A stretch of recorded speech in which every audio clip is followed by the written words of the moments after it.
Tootle.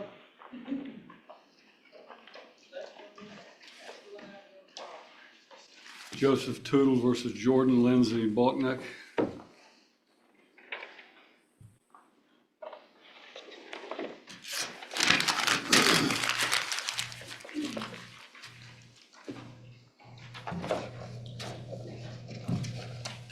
Your Honor, if I could, I'm here on behalf of my client, Mr. Joseph Tootle. We filed a complaint for absolute divorce in this matter. It's a very, very short-term marriage. The parties were just married in September of 2023.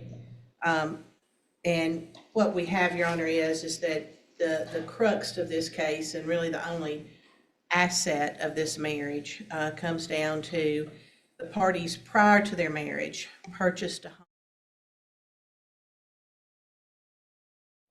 My client put down a significant down payment on the home. Well, the down payment was put prior to the marriage, and the purchase was right after the parties married. The property is approximately between $700,000 and $800,000 home, has a significant mortgage on it. What we're asking, Your Honor, is for exclusive possession of the home. Mrs. Bachnick, again, this is a short-term marriage. Mrs. Bachnick has 3 children from prior relationships. In fact, she was with child at the time of the party's marriage that is not my client's child. And she has just finished another custody matter with that child's father. And again, she's not contributing financially. They purchased a vehicle that she is driving, and we are asking that she and the children, and she's allowed her mother, Miss Carol Ledford, to move into the home also. So there's 6 people cohabitating in this home, and my client is having to pay all of meet the financial responsibility of the home. So it's our request that she be ordered to vacate the premises, or in the alternative, given the fact that herself, her 3 children, and her mother are living there, that my client pays 1/6 and she pays 5/6 of all the expenses associated with the home. The home, again, we're going to have an issue. The home has just been purchased. It's very unlikely that there's significant equity. She is not in a position, it's our claim that she's not in a position to buy my client out of the home or get the home refinanced into her own name. But she is not contributing, and she has now begun having extramarital relations, and as a result of that, we want her out of the house. So,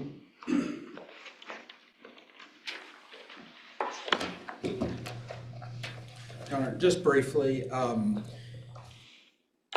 parties were married September 4th, 2023.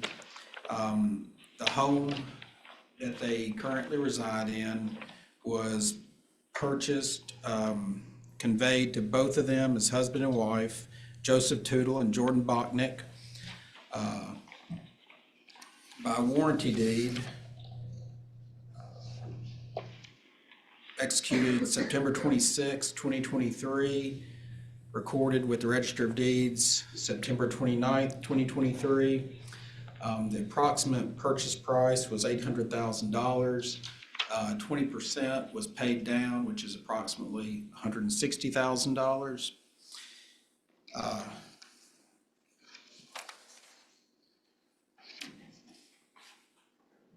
Mr. Tootle makes a significantly higher income than Ms. Bachnick. With respect to her children who live there, Mr. Tootle was fully aware that Ms. Bachnick had children when they married, fully aware that they would be moving into the residence. And with respect to Ms. Bachnick's mother, he agreed that she could move into the residence.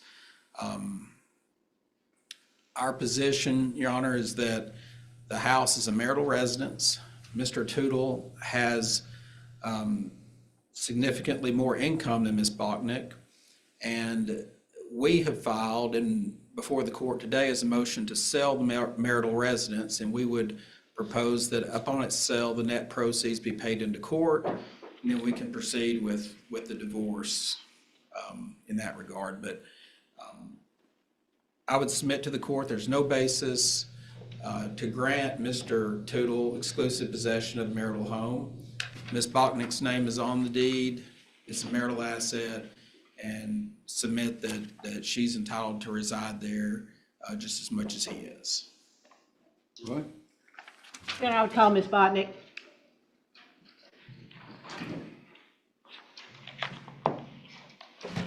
Look around, please.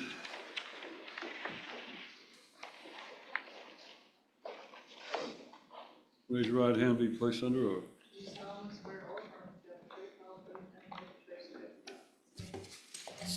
State your name, please, ma'am. Jordan Lindsay Bachnick, And Ms. Botnick, where do you work? Envision Healthcare. And what do you do for Envision Healthcare? I'm an AP specialist. And Well, what, please scoot up a little bit towards that microphone Sorry. so we make sure it's picking I'm up. an AP specialist, and what does that mean? accounts payable. I work for the same company as Joseph. And what is your rate of pay? 22 an hour. You work 40 hours a week, Yes, ma'am. and you have 3 children by how many different men? 3. And how much child support do you get? I get child support 1 kid and $697. $697 for what child? 1 child, and I don't get child support from the other 2. What child do you get the 190? Sailor, the Okay. baby, And who is Sailor's father? Nick Ellis. And that's your youngest child? Yes, ma'am. And you were in fact pregnant with Sailor at the time that you married? No, Or right after you had just had the child? I just had him. He was born in June, and I got married in September. Okay.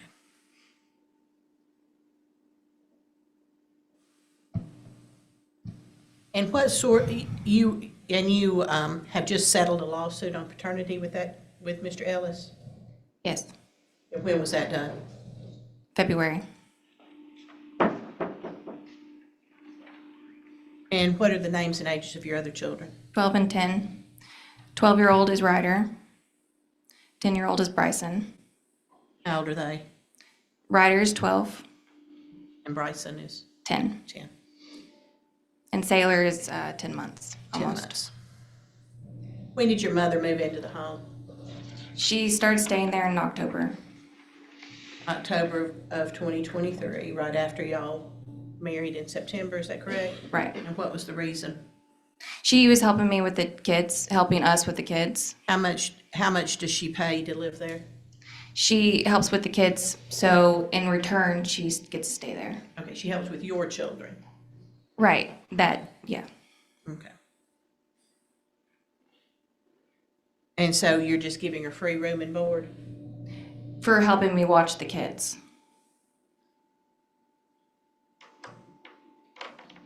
What does she do for a living? She works at Walmart. So she's capable of paying something to live there? Well, she's helping me watch the kids.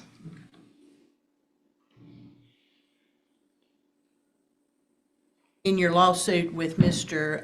Ellis, did you claim any work-related child care expenses? Yes. You did. No, child care, what are you talking Child about? care expenses, when you calculated child support. Oh, did no. You didn't No. claim any work-related child care expenses? No, This was Nicholas Ellis. It is. yes. I know Mr. Nicholas Ellis. He grew up with my children. I haven't seen him or had any contact with him in the last 20 years probably. So I just want to make everyone aware of the fact that there is some connection. He played on a soccer team with my son and Yes, sir. daughter for a while. If that creates a problem, I'll be glad to address that. We waive any conflict, Your Honor.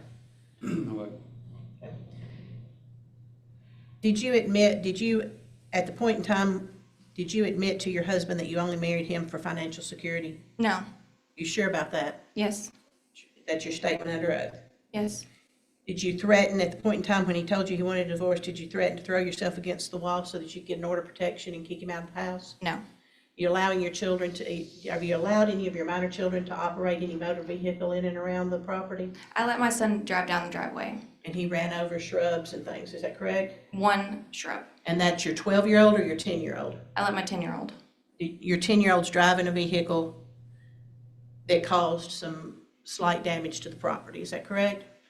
He drove down the driveway and ran over a shrub. Did you replace it? No, not yet. Okay. Do you allow your children to shoot arrows into the drywall of the No. home? You didn't sit there and videotape it and laugh I at it? videotaped my son shooting an arrow into a cardboard box. Not into the garage and damaging the property? No.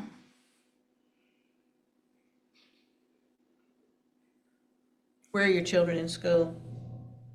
Ryder is in middle school. Your Honor, I want to object to relevance. I mean, we're here for a motion for exclusive possession, and we're getting into, almost like we have a parenting plan. These children are. No, Your Honor, I apologize. The pact is financially, where are the children in school? The issue, we want her to move, where the kids are going to school, whether they're homeschooled, whether they're in public school, how she's spending her money is the reason that I'm asking those questions. Unfortunately, parties, even on a short-term marriage, bring something before the court regarding financial matters. Every aspect of their life becomes fair game. Overruling objection. So where are they in school? Ryder's in middle school at Dixon Middle. Bryson is at Oakmont, and Sailor's a baby. And your mother stays home and keeps him? Yes. Okay. On Tuesdays and Thursdays because I have to go into the office. And then otherwise you work from home? Yes. And where is the office located? In Green Hills. Do you have health insurance coverage through your employer? I did. I have dental. I used to have dental. I haven't checked on Who that yet. covers your children for health insurance? The state. You make $40,000 a year, live in a $700,000 home, and your children are on TennCare? Objection leading. Adverse witness. Adverse witness rule. I don't think she's been established as an adverse witness. She's answering all Ms. Roberts' questions. She called her on She's the direct. adverse party, so I'm going to assume or take judicial notice of the fact that an adverse party is an adverse party for purposes of the adverse party rule. Overruled. Is that correct? Yes. It's not on Families First. When was the last, are they on Families First? No. They're just on TennCare. Right. When did you apply for TennCare? Whenever I was single. Beg pardon? When I was single and not married. So it was prior to marriage that they were on it. And have you updated it? No, not yet. Did you disclose that you had the availability of health insurance through your employer for your children? No. You still receiving food stamps too? No. When did you stop getting food stamps? Several months ago. When? October, November? October of November of 2023? Yes, ma'am. Was it time for you to re-up for your food stamps? Yes. And I didn't qualify. And you did not qualify, but you applied and tried to continue to get food stamps, No, correct? I did not. You did not fill out an application? No, I did not fill out an application.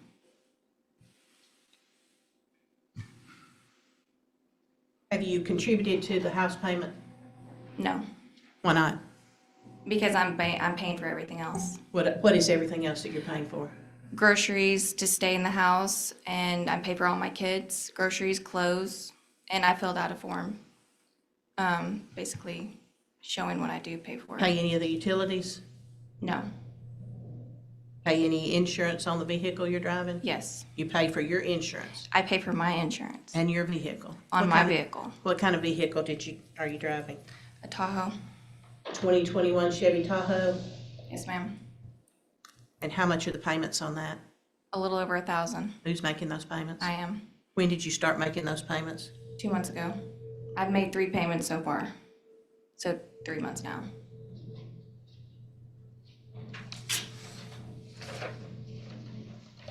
When did you purchase that vehicle? August 22nd of 23. You acknowledge that the down payment on the home came from his separate funds, do you not? Your Honor, I'm going to object. That calls for a legal conclusion. I'm sorry? I object. That calls for a legal conclusion as to what separate funds are.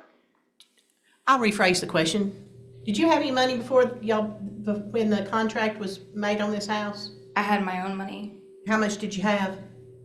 At the time, I don't recall how much I had. Did you pay $160,000 down on this house? I don't recall. You don't recall? No, I didn't put money down on the Okay, house. why did you say you don't recall? Well, to your question before that, Objection asked and answered. no, I did not pay money on the house. You know that your husband had money that he put down on this house that was not your money. Right. After we were married, though, he paid money on the house. And he paid for your attorney, for your paternity actions too, didn't he? He helped pay for my attorney with Nick. And how much was that? Object. I think that's privileged. Check on what basis? Privilege? I mean, the third party may have paid it, they're married. And you're talking about your attorney-client privilege? Yeah, number one, I don't think it's relevant. Now we're talking relevance instead of privilege. Well, Judge, I think what a client pays an attorney, and the third party pays it, I understand your point, Mr. Odle, and again, we're talking economics of two people who have been married for a short period of time. You will be able to ask questions of him regarding any expenditures he's made, and my understanding is that these questions are being asked to demonstrate the financial contributions each of them have made to the household, because one of the motions that we have before the court today is the motion for exclusive possession of the marital residence, and that entails who's going to pay the mortgage for that. There's also a motion for a temporary division of marital debt, which is on the docket. So all of these issues are relevant on the issues that are before the court. She's not required to testify about any direct conversations that she may have with her attorney, but the question of if there were marital funds or his separate funds that were used to pay for her attorney, then for whatever relevance, whatever weight that is, I think it is relevant on the issue before the court. Please repeat the question. Who paid for your attorney? Joseph did. Did you ask him to do that He offered to help me out. when you got sued? I didn't get sued. Did you file the paternity suit, or did Mr. Ellis sue you? Did you sue We him? agreed upon it. I didn't get sued. He didn't file a petition against you, Yes. so you got sued. Okay, I didn't know that was being sued. He filed a petition to establish paternity, Mr. Ellis did, Okay. correct? Yes, ma'am. And you asked your husband for help in securing counsel for that, is that correct? He offered.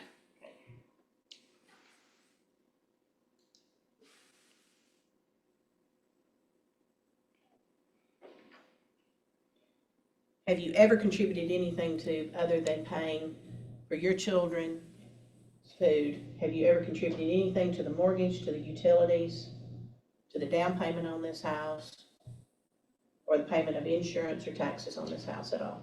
No, ma'am. That's all. Sir Odle, you may question your client. You have a seat. Mr. Odle, you want to ask her questions now, or you want to wait about it? Yeah, I'm gonna call her on the direct. All right, now you can say. Sorry. And I would call Mr. Tootle. Odle, if you'll come forward.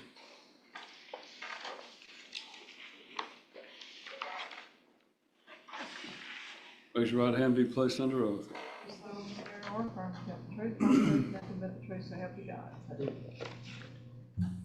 State your name for me, please, sir. Joseph Tootle. And Mr. Tootle, you married Ms. Erin Botnick back in September of 2023, is that correct? That's correct. How long had you known her prior to y'all's marriage? Roughly 7 years. And do y'all work at the same We do. company? We do. And what is your role at the company, at Envision? I'm VP of Accounting Information Systems. Were you her direct supervisor? No, And y'all became acquainted through your employment, is that correct? I knew her prior to employment. I helped her get the job. Okay, how did you know her prior to the employment? I met her at her work when she worked at Twin Peaks. At where? Twin Peaks Twin Peaks is a bar Bar and Restaurant. and restaurant, and you met her there and got her a job. Did y'all start a romantic relationship at that point in time? I helped her get a job probably about 2 years ago. We kind of hung out some in between there, from time of meeting till she got the job at our company. And when did y'all become romantically involved? Throughout the time I've known her. different instances. And she was having relations with other people during that time too, particularly? Sexual leading. Correct. And you, Well, the question is, sustained, it was leading, restate your question. are you aware of whether or not, did y'all have an exclusive relationship? We did not. At what point in time did marriage come into the picture? Roughly somewhere in July, Okay. after she'd had her child. Okay. Did you ask her to marry, or was it just a, hey, let's do this? I mean, what was the? We decided to kind of to date, and then as we started dating, we decided that after knowing each other for a period of time, that was the right move to make at that time, because she stated she was in love and wanted to be with me. Okay. And as a result of that, where were you living at the time? In Franklin And where was she living? and Dixon. And did she have a home? She had an apartment. And did you have a home? I did. One that you owned? No, sorry, I was in an apartment as well. Okay, you rented and she rented. is She that rented and I correct? rented, correct. Okay. And so y'all decided to get in, she professed her love and you hers, and y'all decided to get married, and did you start looking for a place to live? Started looking for a place prior to that, somewhere in July. We talked about looking for a place, so we were looking prior to being married. Okay. And you found a home on Yellow Creek Highway, Correct. okay? And it's a very nice home. When y'all purchased it, did you enter into a contract prior And to, don't leave it with us. when did you enter into a contract to purchase the property? In August, and I put down earnest money in August. How much did you put down? It's $10,000 in earnest money And then when was the closing scheduled? for September 26th, And y'all married when? September 4th. And on the 26th, was there a closing on that piece of property? Correct, there Was was. it placed in joint names? Yes, Was there money put down on the house? roughly 160 plus the 10,000 And where was the source of that money? came from my income. 120 was in savings, 40 I took a loan against my 401k. Is there still a loan on the 401k? Yes. Comes out of my paycheck month. How much did y'all purchase the home for? It was 760, And what is the monthly payments? 4,200. That doesn't include insurance and taxes. And that's going to be my next, was insurance and taxes escrowed in? It was not escrowed in. So other than when you purchased it in September, the down payment that you made, are you familiar with any other increases in value or any improvements to the property that's been made that would increase it significantly from what the purchase price was? There's been no improvements to the property. Did both of you sign the mortgage? I'm the only one on the mortgage. Do you know why? It was better to qualify for interest rate under my income than using both.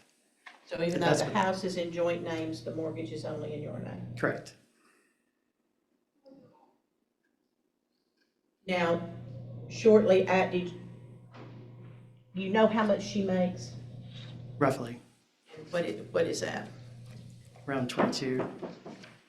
I think when she got the job it was around 21, and there's been raises since then. And how much do you make, sir? Around to 190, You've assisted me, and in- that's without bonus, but bonus isn't guaranteed, so you have assisted me in filling out an income and expense statement, is that correct? that's correct. Did you pass this to him?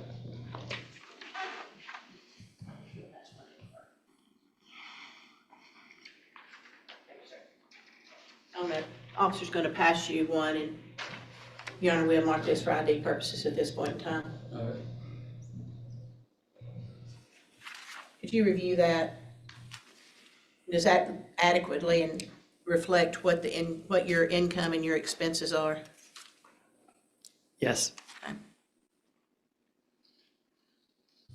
So again, what you're looking at is you gross about $14,000 a month, is that right? yes, Okay. And then the expenses that are spelled out, the rent, the mortgage is $4,200, is that correct? that's correct. And how did you come up with the utilities? Are those just an average of what? That was the average of what we'd had thus far, but again, this was in January, so there's only a couple of months to average it. Right, so again, you've got the electricity and the gas, you have gas heat, correct? We have gas, electric, water, yes. Okay, and so again, with the summer and the air conditioning things, those are likely to go up, is that correct? Objection leading. Do you know what Leave the I'll witness. rephrase it. Do you think that these will be consistent or will they fluctuate? Gas will probably go down, electric will probably go up. Why have you got wife's telephone? Is that just her? At the time we filed, or I filed, I was paying her phone bill. She used my credit card multiple times, after I'd paid it once Okay. to pay it. And then again, the rest of these are average expenses, is that right?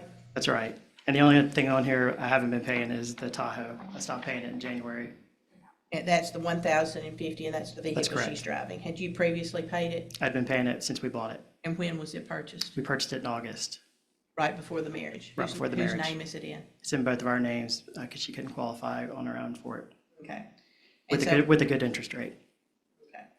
And so again, looking at that, you're basically barely breaking even if you take away the $1,000.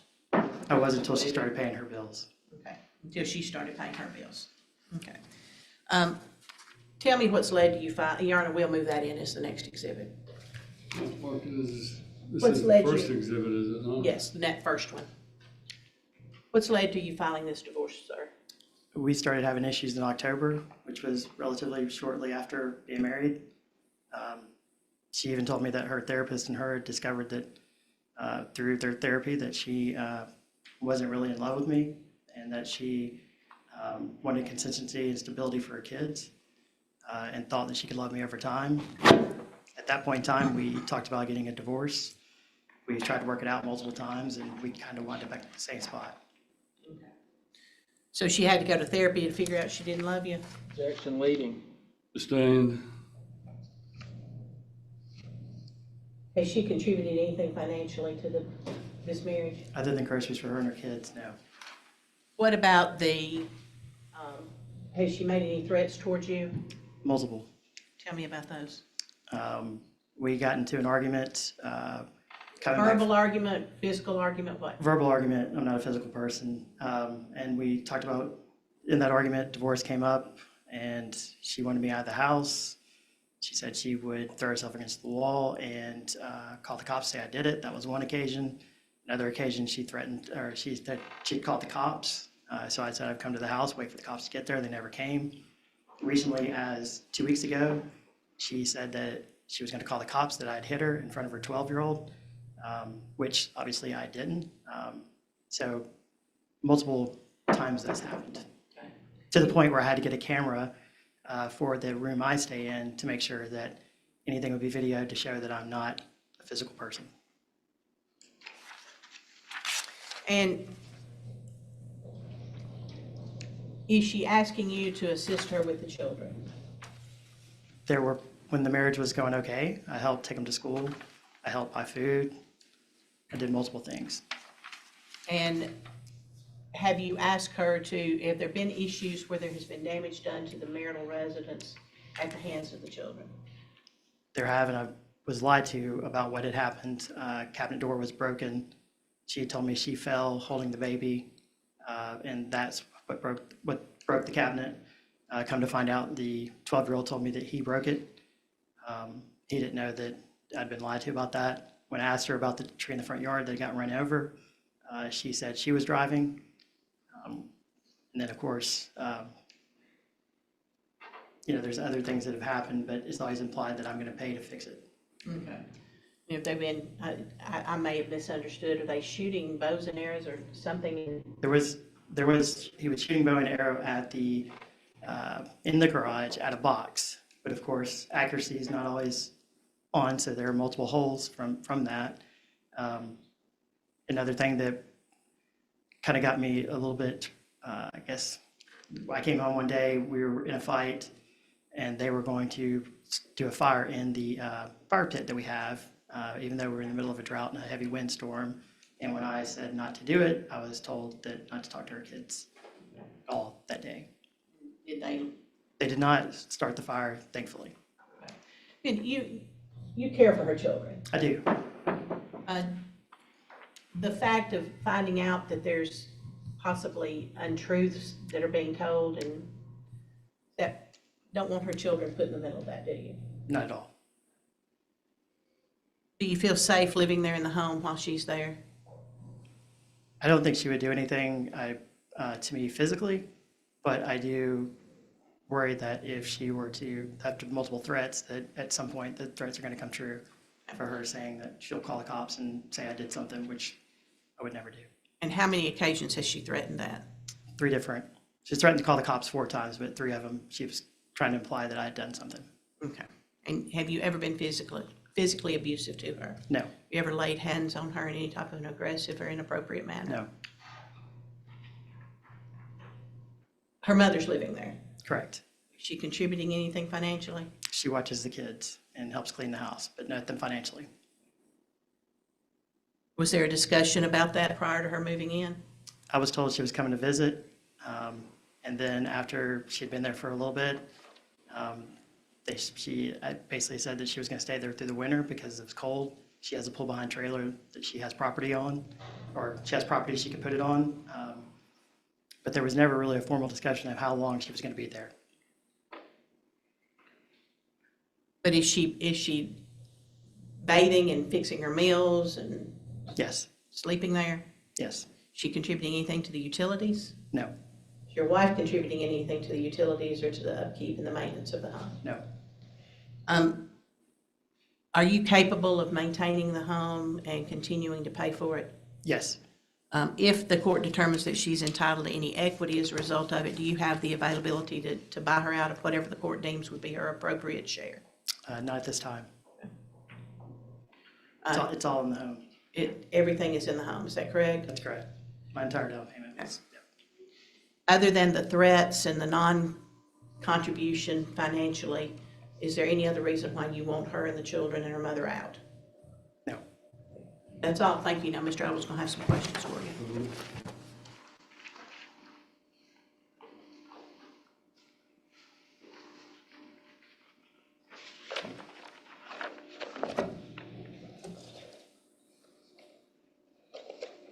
All right, so, Mr. Tootle, you've known Ms. Botnick for years.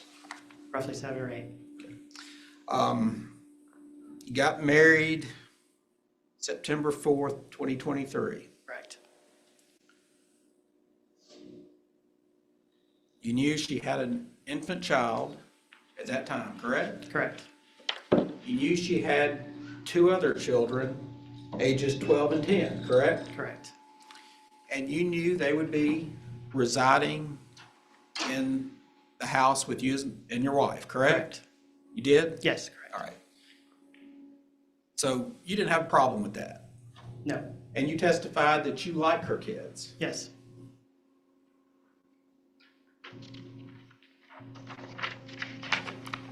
Now, with respect to her mother, you and Ms. Botnick had a conversation about her mother coming to live there, correct? Coming to visit. And then subsequently, you had a conversation about her mother continuing to stay there, and you agreed to it. We agreed she could stay until winter was over. So it's your testimony that you and Ms. Botnick had a discussion where you agreed that her mother would just come there for a very short period of time until winter. Is that your testimony? Yeah, my testimony is that we talked about it. Being newlywed, I agreed to do it. It would upset my wife. What did you specifically agree to? When was her mother supposed to move out? They said after winter, so I'm assuming after winter is March, April. Okay, that's an assumption, isn't it? It is an assumption. After winter. Right. All right.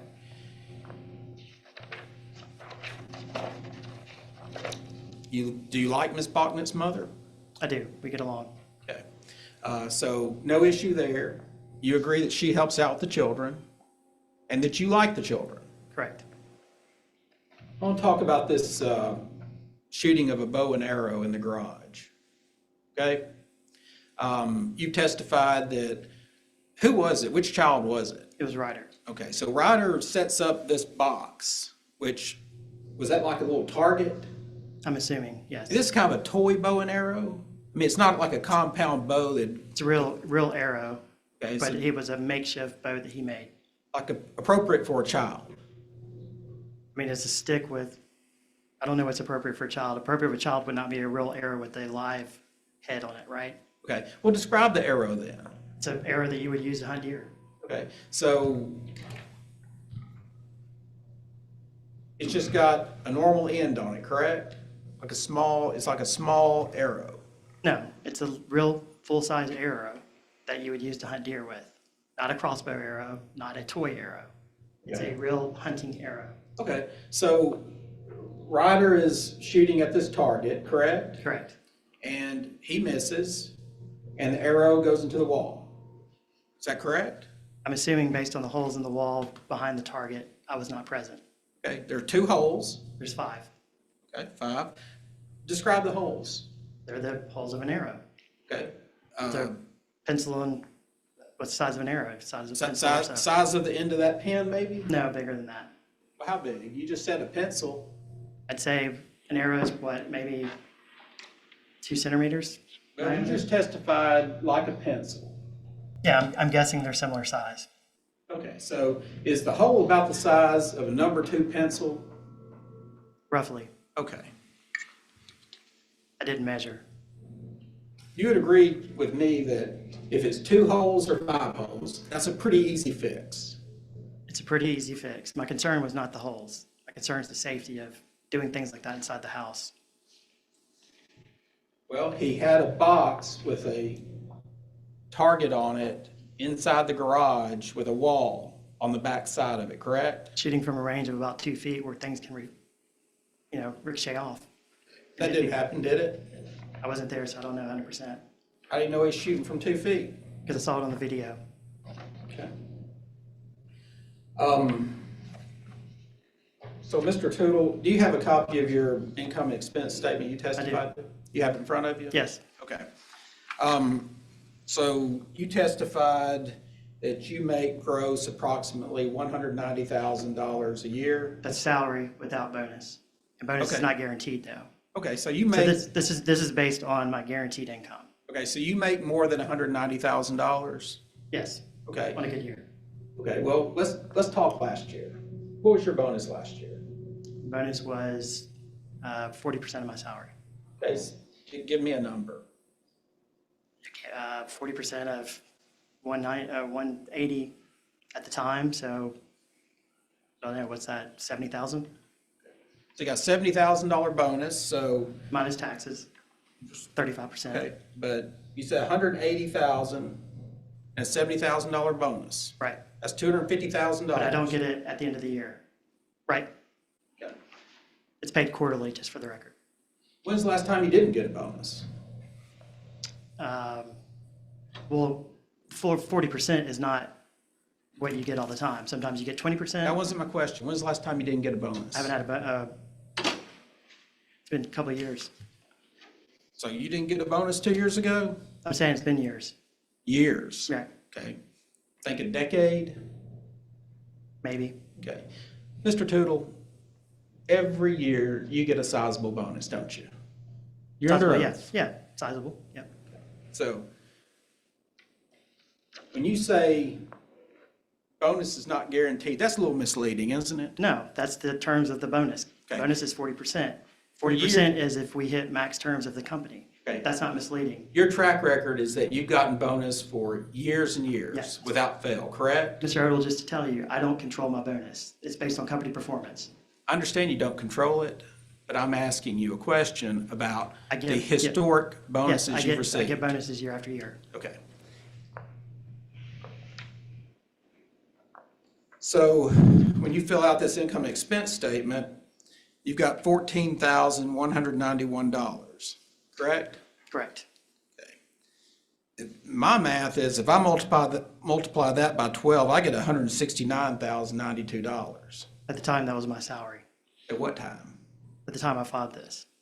I've had Okay. I've had a raise since then to push me up close to 190. And that's salary. I was told to fill this out without bonus. Okay, well, last year, a minute ago, you testified that last year you made $180,000 instead of $190 and a $70,000 bonus. Yeah, so I'm off a little bit on my number here. You are, well, you're off quite a bit, aren't you?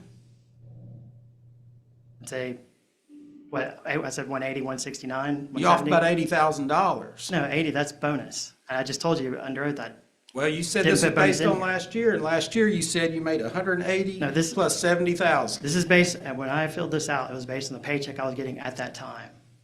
Well, you- I've gotten a raise since then. It says April 2024, the top. But that's not when I filled this out and submitted it to my attorney. I filled it out in January. So you're making 169,000 in January base It salary? was 170, 180, somewhere in there. Well, you said, again, last year you said I made 180,000 plus 70,000 in bonus. Roughly 250, yeah. Okay, so last year you made 180,000, and then, as we said here today, you're making 190. And Roughly. at some point in between, you made 169,000? No, Well, can you explain that? I mean, I pulled this right off of my payment. My payroll. fair to say you make 250,000 a year at least? Not every year. It's fair to say you made that last year. Yes. Bottom line, Mr. Tootle, this is not an accurate statement, is it? No, it's accurate in terms of expenses and what I pay out every month. Okay, but income's not accurate. Income's off by maybe, what, a couple $100? Seems like it's off more than that. Again, I'm going to object to the soliloquy or the conversations that he wants to have. He wants to ask a question. Your Honor, he's not answering the question. He has testified that last year he made 180,000, he's making 190 now. His income. When I said 180, that was based on salary alone. Mr. Tootle, if you'd be quiet when we're talking, okay? So, Your Honor, he has testified that last year he made a base salary of 180,000 plus a $70,000 bonus. He testified when Ms. Roberts was questioning him that his base salary is 190,000 with no guaranteed bonus. He said that he filled this statement out in January and his income was accurately reflected on here at that time being 169,000. That doesn't add up. It just doesn't add up. And 180 last year, 190 now, and somehow during the meantime, it dipped down to 169 in January. And that's just my question. Restate your question. Okay, Mr. Tootle, did you testify earlier that last year you made 180,000 base salary approximate plus 70,000 in bonus? Yes, I said approximate. Okay, did you testify on direct questioning by Ms. Roberts that your current salary is 190,000 Approximate, plus bonus? plus bonus. Did you testify when I asked you about this income and expense statement, and in particular, your gross salary, your gross income, did you testify that in January, the number reflected of $14,091 was accurate? Yes, Would you agree with me that $14,091 annualized is $169,092? I can't do that in my head. If you've done the calculation on it, I'm assuming you're correct. Okay. I have no problem sharing my salary. What's your explanation for your testimony and the discrepancy in your income at 3 different points in time? Well, again, I said approximate 180. I could go back and look at my salary to see if it matched this exactly. I've had a raise since then, so I know it's approximately 190 now. I'm not afraid to show my financial statement to you so you can look at it to see Well, what it is. You've sworn under oath this is your financial statement, an accurate depiction of your income and expenses. Your Honor, again, I'm going to object to the form of the question. There's been no financial statement that has been admitted into evidence, and there's been no proof stating that he has submitted a financial statement into evidence. It is an income and expense statement. Sustained as to the characterization of an income and expense statement. As a financial statement, it's not the same. Mr. Tittle, your income's not correct on this income and expense statement that you presented to the court, correct? I would have to do the numbers and look at my actual paycheck. All right.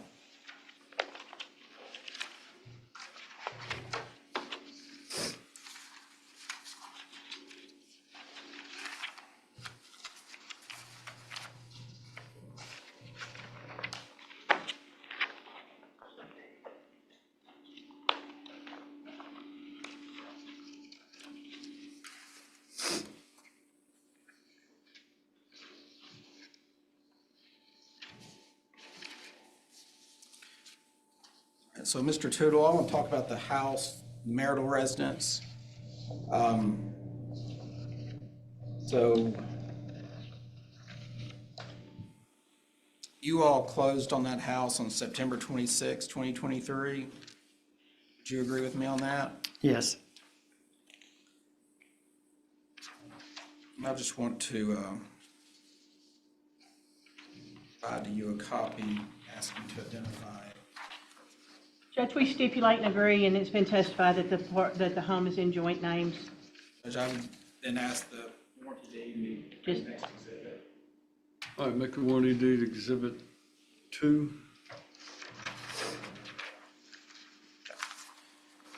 So, when you all got married, September 4th, you knew what your wife's income was, correct? Yes.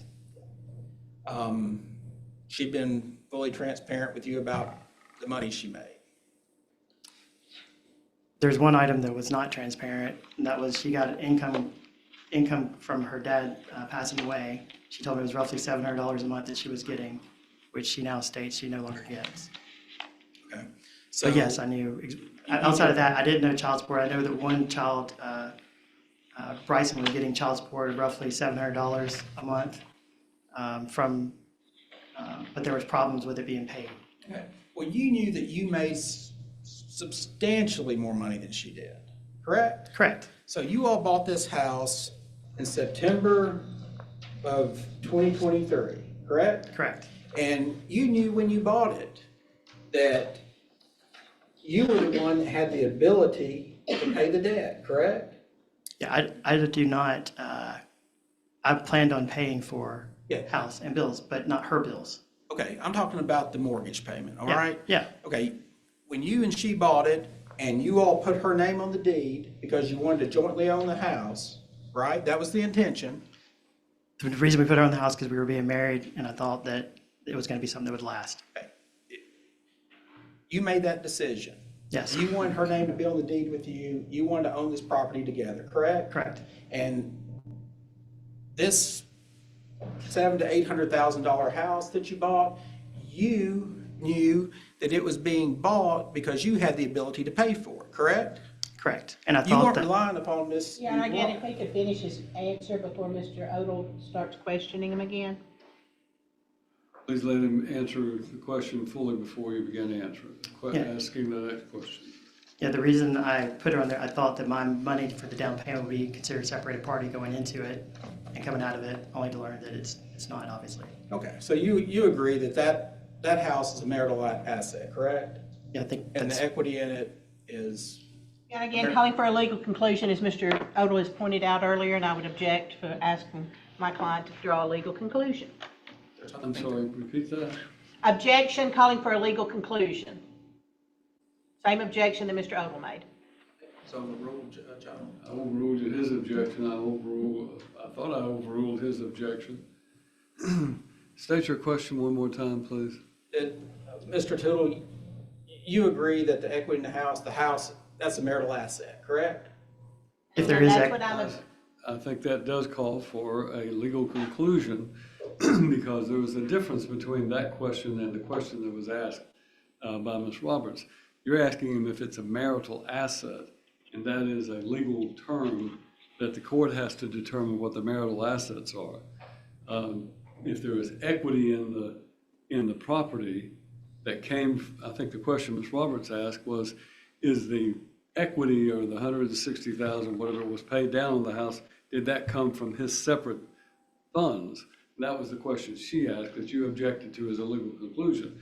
It was not a legal conclusion in this court's opinion to ask someone if the down payment came from separate funds of that person. You're asking him if it's a marital asset, which is a legal term used by the court in determining what are the marital and separate assets. That's the reason I'm sustaining and why I see a difference in the two.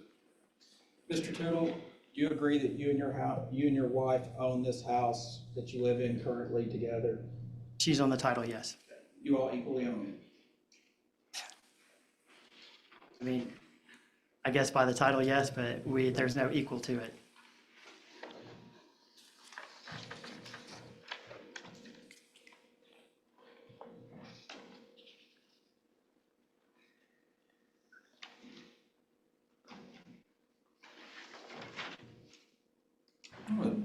talk to you. So you said your wife's threatened you Yes, multiple times. since the divorce was filed?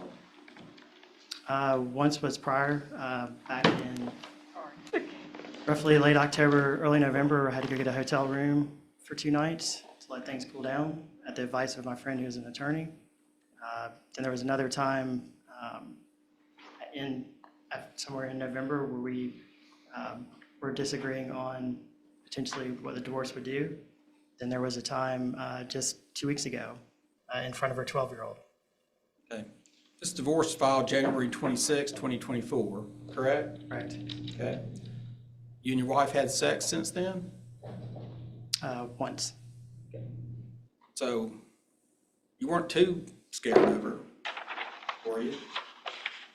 Like I You said, agreed to I have wasn't. sex with her. Like I said, I'm not scared of her. What I was scared of is I'm afraid that she would say that something happened, but nothing did happen.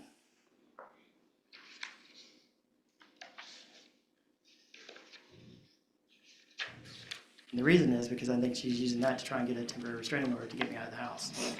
But you had sex with her. Since you filed the divorce, you've had sex with her. Yes, one time.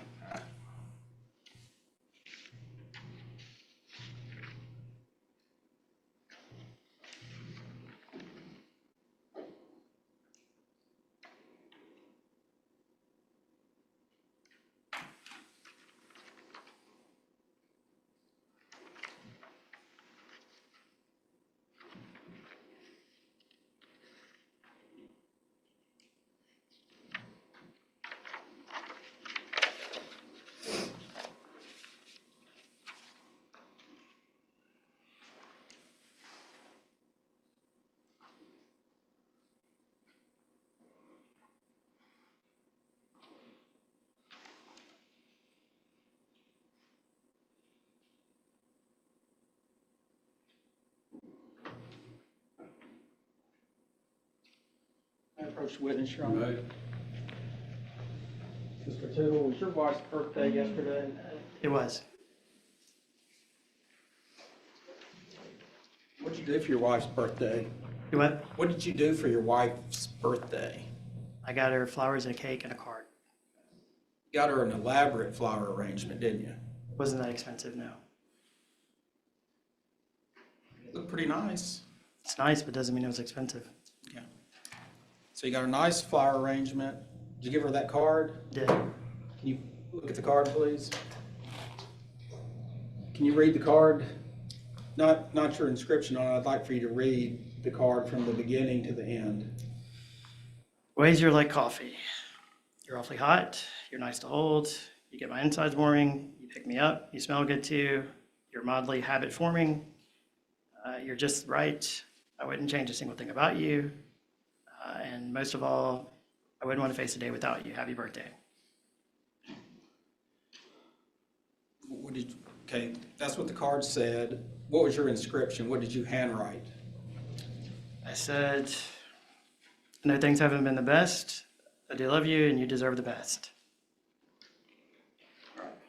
All right, make that card next exhibit.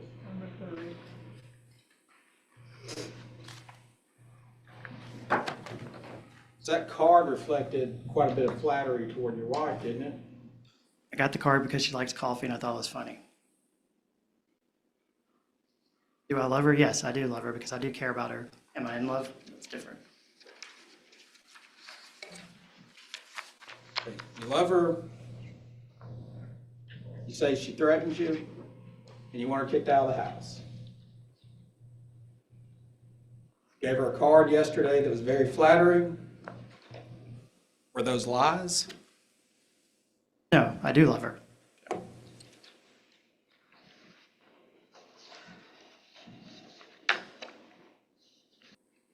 That's all questions I have.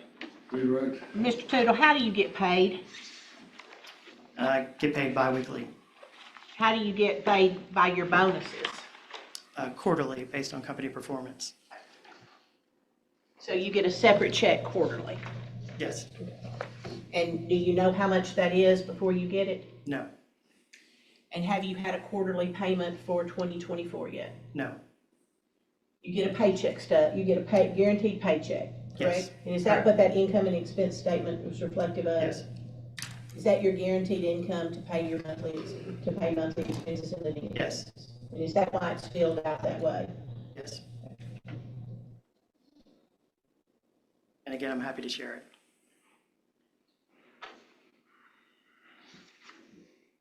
Are they on a fiscal year or on a calendar year? Your company? We're calendar, January to December. So again, after the end of March, that ended a quarter, they'll calculate, and then you'll get a, Payment in May, in May, right? for And I- the March quarter. Right, and just to confirm, I didn't get anything in, for December that quarter because our company went through bankruptcy. And as a retention measure, they paid bonuses out early, which was paid sometime in May of last year, which was part of the money I used for the down payment. So May of 2023, you received a bonus, I received a bonus, and that was the last bonus you received from your company. that's correct, until I get paid one again in May. And if the company meets its requirements and does that. That's correct. And then that was the money you used as a down payment? That's correct. Okay. And And again, did you receive anything for December? I have not received anything for December. Do you anticipate receiving anything for the calendar year, any more money for the calendar year of 2023? Nothing for 2023. I was prepaid for it.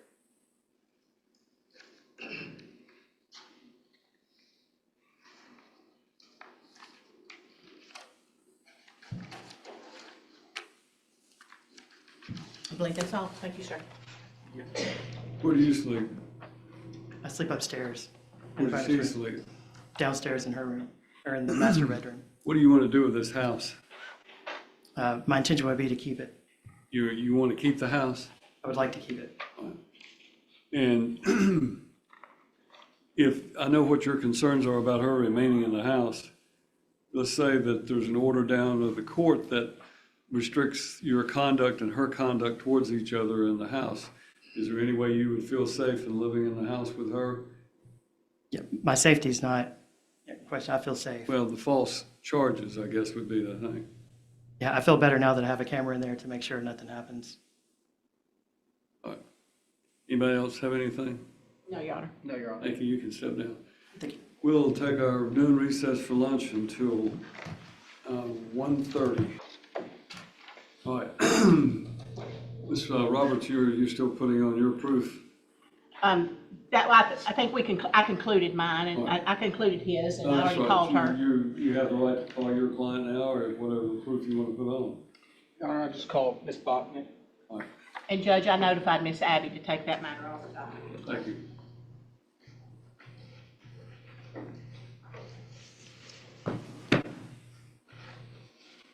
Do I have to swear her again?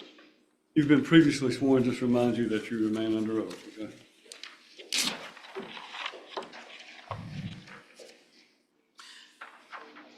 Ms. Bachnick, I just handed you an income and expense statement. Do you recall signing that statement? Yes. Okay. I'm going to briefly recover some of the things that you testified to earlier, but where are you currently employed? Envision Healthcare. Okay, and I believe you testified that your rate of pay is $22 an hour. Yes. Is your gross monthly income before tax reflected on the income and expense statement $3,912.46? Yes. Okay, and that's monthly, correct? Yes. And your federal tax and other taxes are $589.38? Yes. Okay. You have your monthly expenses listed below. Can you go through and explain to the court what those monthly expenses are? So I pay my car payment of $1,034, my cell phone, my gas. Do you want me to list the amounts too? Yeah, or that, well, yes. Just- oh, okay. And then cell phone, I pay $450. My fuel, gas for my car is $320. And my car insurance is $468. And food and groceries a month for us is $1,200, roughly. And laundry, cleaning supplies is about $350. And cleaning, personal care, $400. And entertainment is about $489. And my 401k is $117.37. Okay, I want to go through each one of those. Okay, Your car payment is on the SUV, and what is that vehicle? Tahoe. And You have a copy that you'd like for me to look at? I'm sorry, Because Judge. Obviously, it's a lot more difficult for me to follow along with what's being said if I'm not looking at it.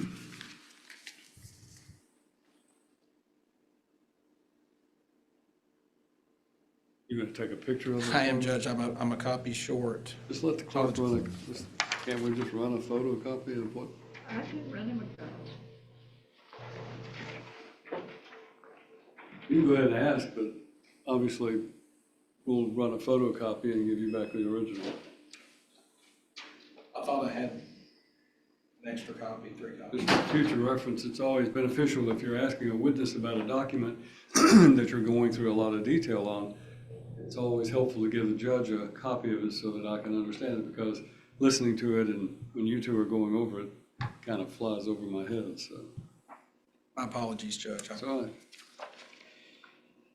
Ms. Bachnick, I'm just going to move on to something else, then come back to that. Okay, so you and your husband married in September. Yes, Okay. Following the marriage, was a house purchased, right, and have you've continued to reside there until the present day. yes, Are you and your husband living there together? yes.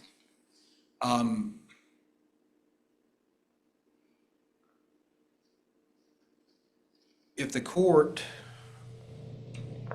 denies the motion for exclusive possession that's been filed by your husband and puts parameters in place relative to you and your husband continuing to cohabitate there, will you abide by all such? Yes, I can respect that, what he needs. Okay. Ms. Bachnick, going back to the income expense statement, the car payment, which was number 1, see that? Yes, Okay. sorry. It's $1,034.27. Okay, that is a payment on what vehicle? The Chevy Tahoe. Do you primarily drive that vehicle? I'm the only one that drives that vehicle primarily, yes. Who are the titled owners to that vehicle? Me and Jody. And who is obligated on the indebtedness owed and secured by the vehicle? Jody. How long have you been making that payment? I'm the past 3 months, so I've made 3 payments total. Okay. So moving forward, are you willing to timely make that payment? Yes, The second line item is a cell phone. right. Can you explain what Well, that comprises? my 2 kids have cell phones, and then Sailor has an iPad, and then my cell phone, so that's why it's kind of pricey. Okay. And have you historically made those cell phone payments, or has your husband? We off and on, sometimes I need help. Okay. So This he has previous paid them- time he has paid it. Okay. Are you willing, moving forward, to continue making that payment yourself? Yes. And to be solely responsible for it? Yes, What is the next line item? Automobile fuel? right, and that's I have to drive to Green Hills, and so it racks up the gas a little bit more, and so that's for the month. Is that for work? For work, yes, Tuesdays and Thursdays. Now, the automobile insurance, is that for the Tahoe? Right, just for the Tahoe. Have you historically been making that payment? He's helped me, but yes, I am now. Are you willing to continue making that payment timely moving into the future? Yes. Food and groceries, can you describe what that is? I make dinner every night. I don't eat out ever, and so that's for the whole month. Okay. And that is, does that include the food that you purchase for your 3 children? Right, and my mom, I feed her too.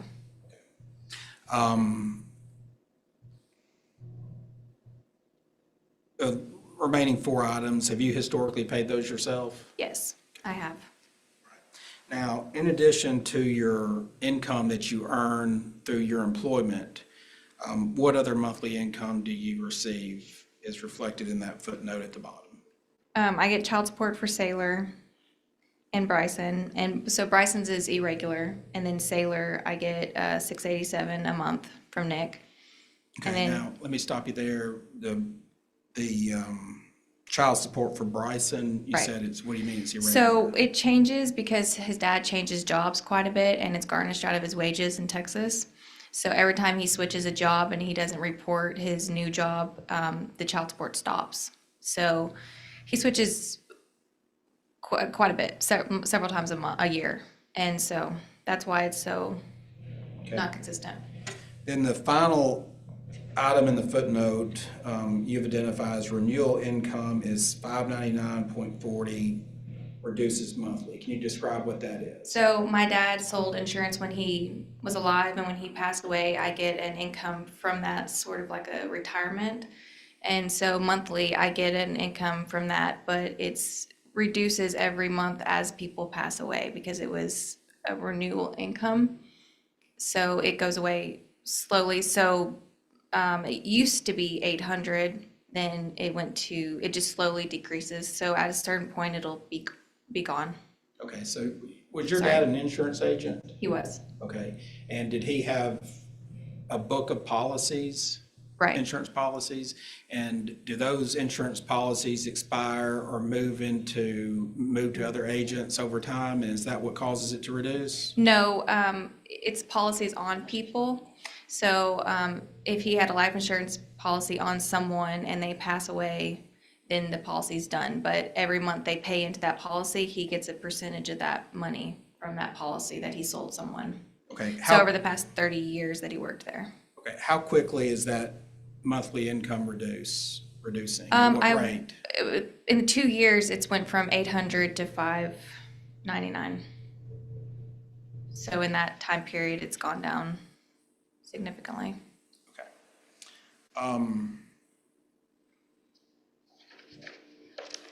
Are you asking the court to permit you to continue staying and residing in the house? Right, my kids go to school in the same area where they're zoned, and they need consistency, so yes, I am. Okay. And you filed a motion asking that the marital residence be sold, is that Right. correct? And are you asking that the marital residence be sold and the proceeds paid into court for the court to determine down the road how to divide it? Right.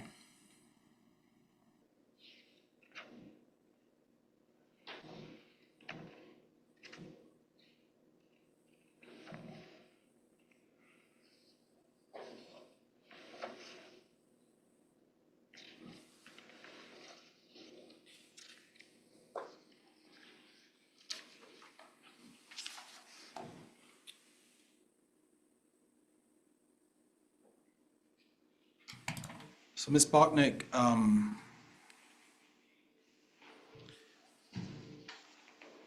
your three children that live with you, you heard testimony about the arrows being shot, and you heard your husband's testimony that the target was missed in the garage and it created a hole the size of a number 2 pencil. The pencil tip.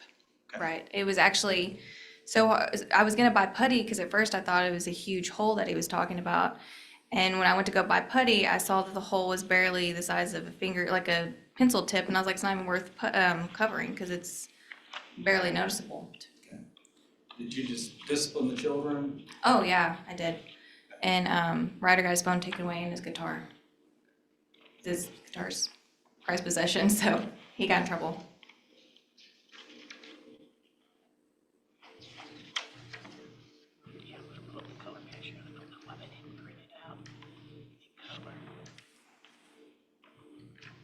That's all I have, Your Honor.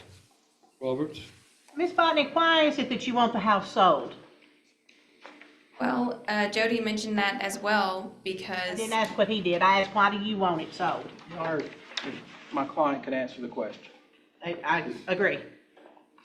I don't think she's asking the question, she's answering the question. She's saying that he wanted it sold too, but the question is, why does she want it sold? So, what were Right. your objections?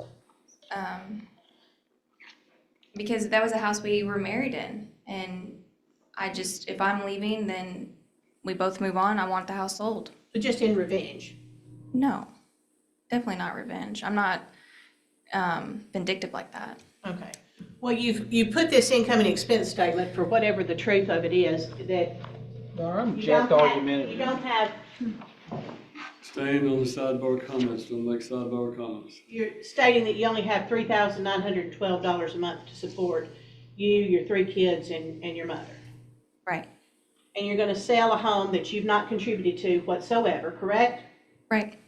And you're going to have that listed for sale, so there's gonna be a sales commission that's gonna be paid on it, correct? Correct. And then you're going to have capital gains tax on any income that you derived from that, correct? Did you know that? Okay. Correct. And so so, again, financial gain that you think you're gonna sell the house, is it? Well, the divorce is going to end us. We're not going to be together anymore, and I want a fresh start. He will want a fresh start, and I want the house sold. Because you want the money, right? Not necessarily, no. Now, in your income and expense statement, you use $3,912.46 is what your income is. But again, you're making $22 an hour. Right. So that's 45,000 and some change a year, correct? 45,760 a year. Yes. So you divide that out, and I divided by 52 weeks, and that's $3,813. Okay. Where did you, and do you make any overtime or anything else? No, we're not allowed Okay. overtime. But this income that you've got up here, this monthly income before taxes, does not include the 687, the 780, or the 599, which is an additional $2,066. Isn't that correct? If that's what you have on there. Well, you don't have it on there. I added it up. But if you look down at the bottom, monthly court order child support, 687. And also, it's not consistent. I mentioned why. You didn't put that on, that's not included in this number, is it? Is it not? Is it or is it not? This is what you've introduced as your income, ma'am. It's not introduced Okay. because it's not consistent, because he doesn't have a job half the time, his father. Well, see, I asked you, when I called you on direct examination, I asked you what child support you get, and you know what your testimony was? Yes, and I told you. No, you just said I only get it for Sailor. You get 687. You right. didn't mention that you got it for Bryson. Because I hardly get it. Well, when was the last time you got it? Last Month? No, let me finish, please. I got it probably back in October of 2023. And I can show proof of that. Have you instituted any cases against him to try to collect the money? Well, it's kind of pointless because it's already garnished out of his wages, and it would cost me money that I don't really have to fight him. And So you would instead let somebody who's not the father of your child support you and provide a home for you than to go get money from the person who's supposed to be supporting that child? well, he does work sometimes, and when he does, I do get money for Bryson. So, and I'm doing what I can. Make sure he has everything he needs. You're doing what you can. Right, for my kids. Have you gotten another job? No, I have a baby. New baby. Okay. Well, Does I that don't, preclude you from having to support your children? I don't think I would have time to have another job when I work 40 hours a week. You just work 40 hours a week. And your mother you're providing a roof for your mother on somebody else's dime. Correct? She helps a lot with the children, so that's saving me on having to get childcare.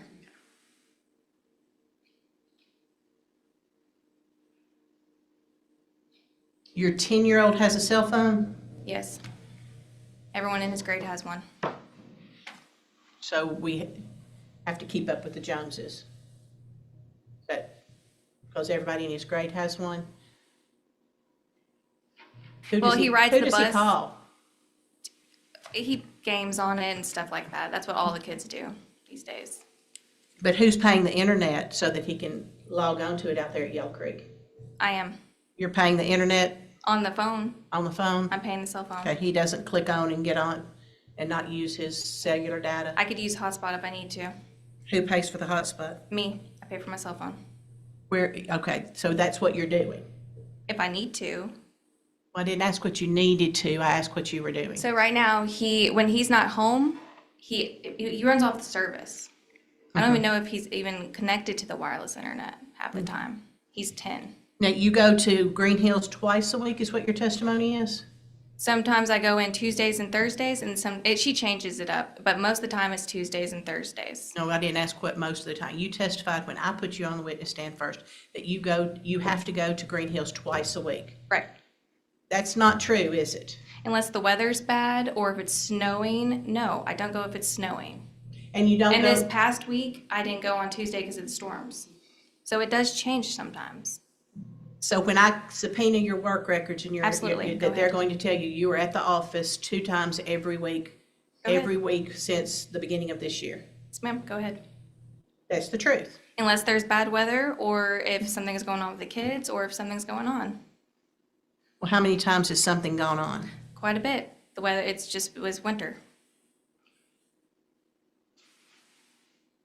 Now,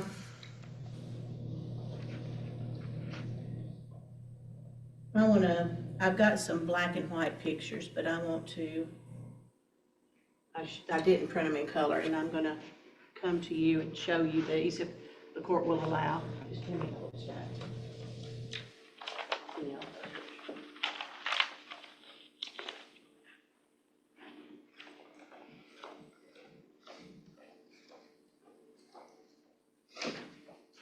And again, you were watching the video, you videoed yourself and you saw your son Right, so he was shooting the safe. holes into the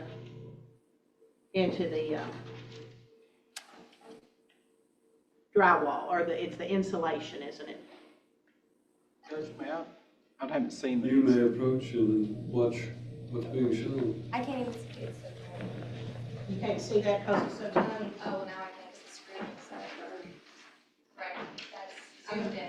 I'm gonna give you some black and white photographs here that we're gonna make as an exhibit. And these are zoomed in.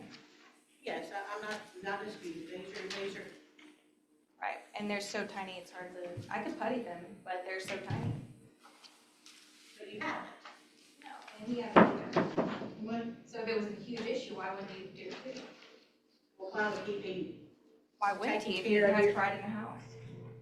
well, why would you not? Because it was so tiny.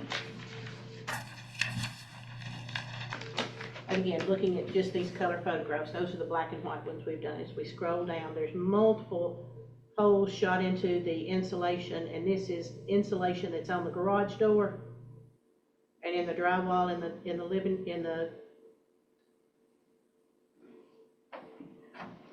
in the garage, correct, right? Right.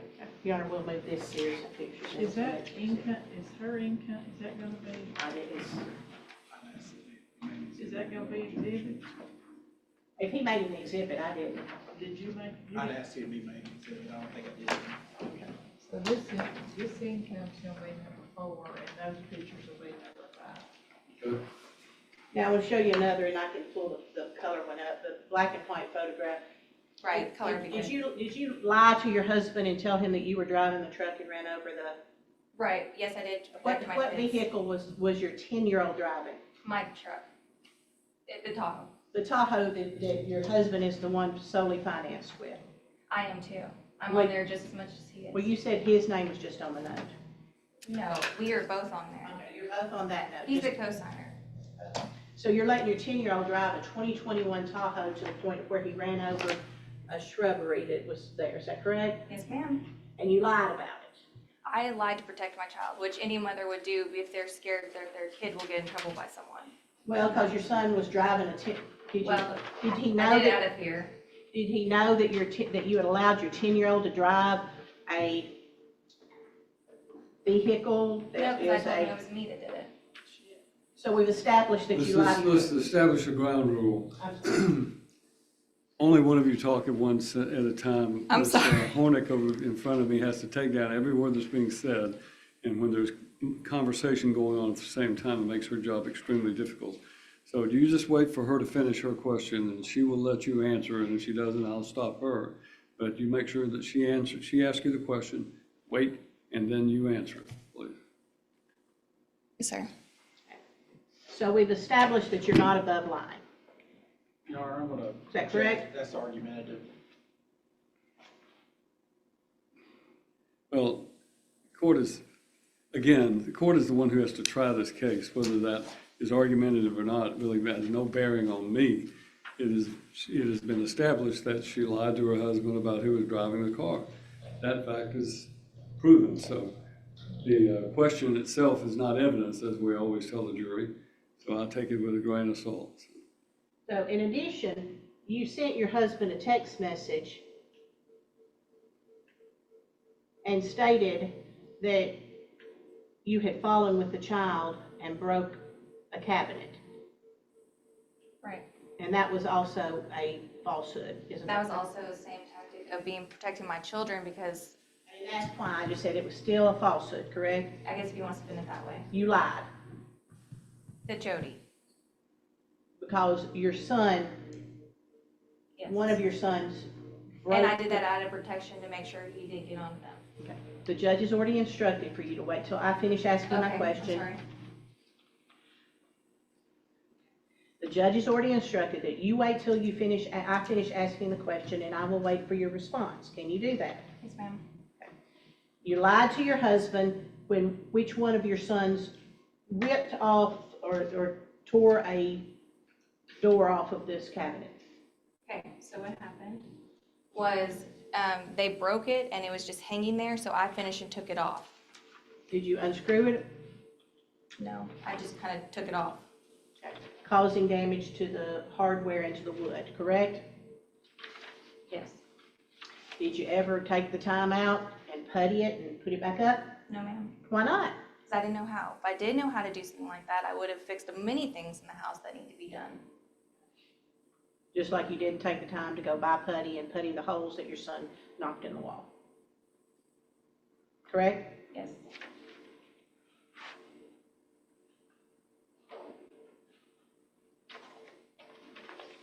If I could, Judge, I'm gonna make a photograph. Oh.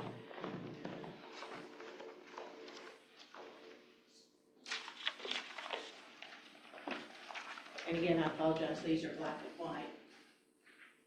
Yeah, this is the tree that he ran over, correct? And we'll make that an exhibit. Number 6. And then this is the color photos that I showed you on my computer. That's the text message as well as the damage that was done, correct? Right.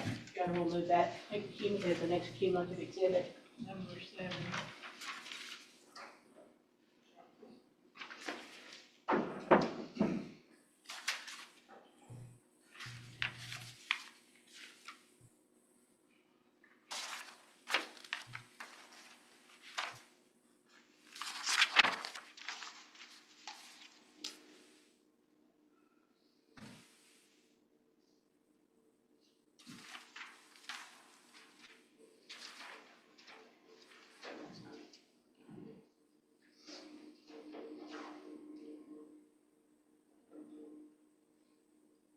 Yeah, it's not. I was, sorry, I was just trying to help you. No, that's what I keep, it moved on me.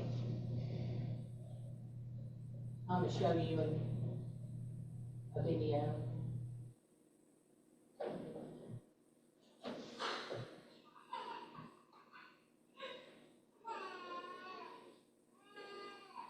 So this is your new baby, right? And that's you holding him in your lap. Right, And this is your oldest child right. doing what we were complaining about and shooting holes. And this is, the photograph here shows the garage door Right. with the insulation on it. And that's where he was shooting into that, No, it was in front of it. in front of it. No, like the box was like right here, the wall's right here, and the garage is like right here. So he was doing it towards this direction. The garage was not in the path of the bow and arrow. And how did this all get damaged? Well, it wasn't while I was taking a video. I'm gonna step back.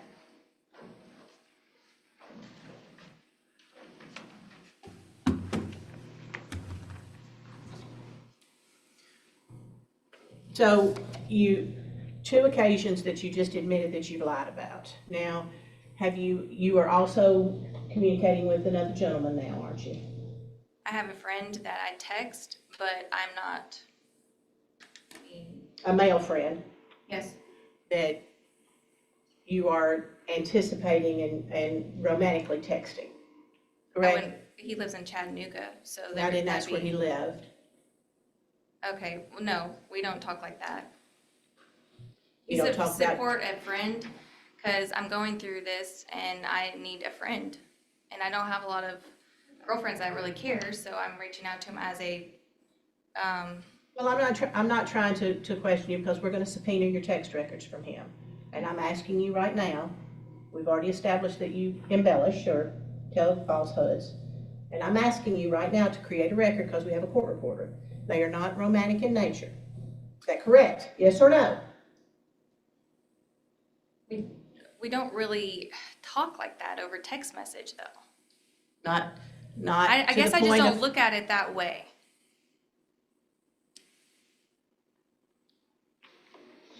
Not what y'all are gonna do when your divorce is over. You can't wait to see him. Just kind of been talking more about my feelings. Okay. Okay, just understand that you're under oath and there's a penalty of perjury if you testify falsely. You understand that? Right. And so you are not romantically involved with anybody. I did sleep with him. But we don't talk about it. You understand, I called you as a witness first, and I asked you if you were seeing anybody, didn't I? I'm not seeing him, he lives in Oh, Chattanooga. you're just It having happened- sex with him? I had sex with him twice. Twice, oh, I did sleep with him, now I have But we slept with don't him text multiple about times. He lives in Chattanooga, I slept with him twice. Where? And 2 times in a hotel. Where? One time in a hotel, 1 time in a hotel. Where? The first time was Nashville, second time was in Murfreesboro. Who paid for it? He did. So you're looking for somebody else to start taking care of you? No, I don't want him. We don't even really talk now because I thought I was gonna work it out with my husband. Well, you lied Wanted to him. to. He asked you if you were dating anybody, you know what you told him? If you were seeing somebody, I'm not seeing anybody. you just having sex with somebody. I had sex with him twice. Did he ask you if you were seeing somebody or having a relationship with somebody? He did, and I And don't you consider lied, that didn't you? seeing someone. You lied, didn't you? I'd ask that my client be given the opportunity to answer the questions Ms. Roberts poses. I apologize. Trying to answer the Please question. allow her to answer the question. You lied to your husband about having sex with He didn't someone. ask if I had sex with someone, He didn't ask if you had sex. What did he ask you? if I was seeing anyone, and I'm not. And you're not, you just was having sex with somebody. I did twice, and I'm being honest about that. Well, where were your kids when you were shacking up with this man while you're married? Well, at one time, my mom was watching them, Okay. and the other time, oh, my mom was watching them both times, actually. Did you advise her and tell her that you were going to meet another man? No. Because she wouldn't have condoned that, would she? No. She would have been quite angry. Yes. Who is this He man? loves Jody. What's his name? Will. What's his name? Will. What's his name? Please give his full name. I don't care about his last name. I'm just trying to find out is he a coworker or just somebody she Oh, met? no, it's not a coworker. I met him on Instagram years ago, and I met with him twice. He lives in Chattanooga. I just thought and I I- missed it. Well, and never I seen would him like his again. name. I would like his name. Will Hanson. Will what? Will Hanson, Hanson? with a H. Hanson. Hanson. Hanson, I'm sorry, I don't have my hearing aids in.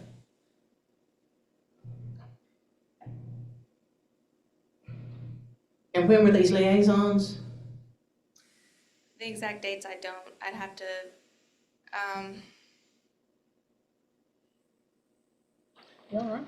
This has gone on a while. Really think She's about it for a admitted to second. having It's- Hold on a second. an affair. We're here on division of debt and possession of the house. With respect to the division of debt, marital fault is not a factor. I'll move on, Judge. The only other question I was going to ask is who paid for the gas and whose car did you use to drive to meet Ask your? that question and that'll be the last one. he paid for everything. He gave you gas money? Yes. Cash. How much did he give you? $80. So this man you met on Instagram gave you $80 to meet him in a hotel room in Murfreesboro and in Nashville to have sex. He didn't give Your Honor, I'm me. going to object. That assumes facts, not in evidence. She's implying something totally different. And What am I implying? Yeah, I she think you're implying testified she gave him. met with him for money. Pardon? the way I took the question was that she I was, don't think Ms. Roberts is implying that she is having sex with this man for money. I think she's implying that she was asking whether she had expended marital funds to meet her paramour, and that was the question that was put forth, and she testified that the gentleman gave her money for gas and so forth. I didn't take it that it was in any implication of anything. Is there any other times that somebody's given you any other money that you've not disclosed on your income and expense statement?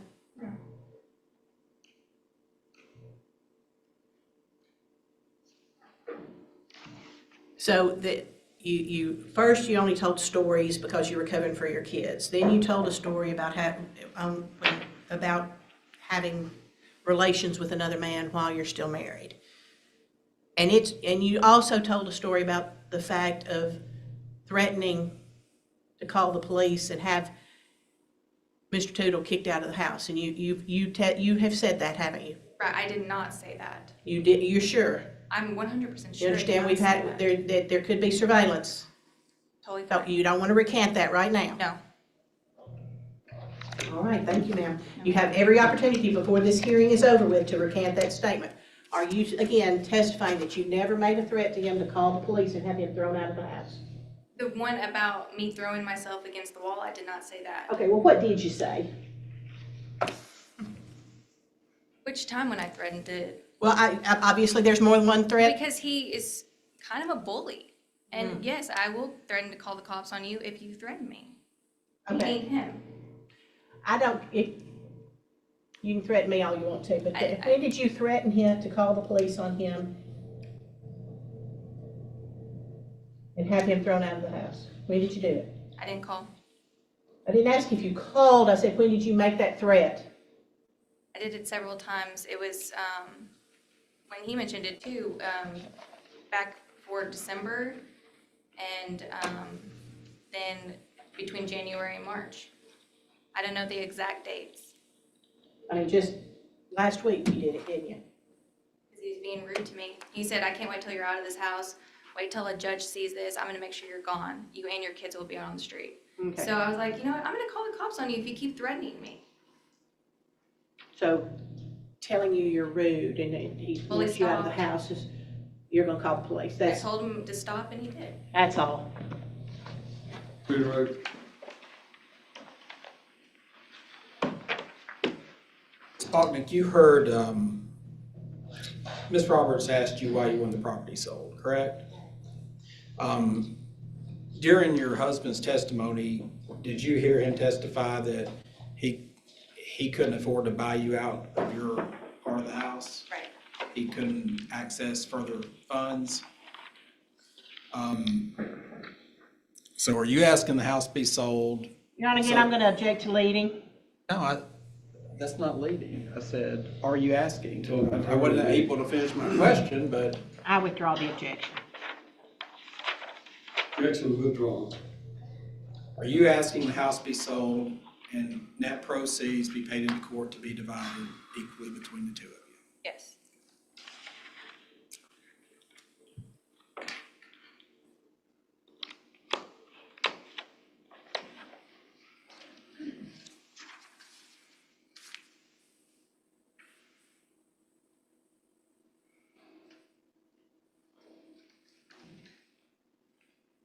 Spotnik, there's been no domestic violence in your house, or has there been?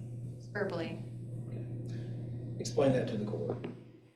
He can be a bully sometimes, and he will keeps threatening that I'll have to leave the house, and just makes me and my kids walk on eggshells. And so that's why I said that about the cabinet and the tree, because I was scared if he's like, well, you keep destroying the stuff in the house, that you're just gonna have to move out and leave, and we have nowhere to go.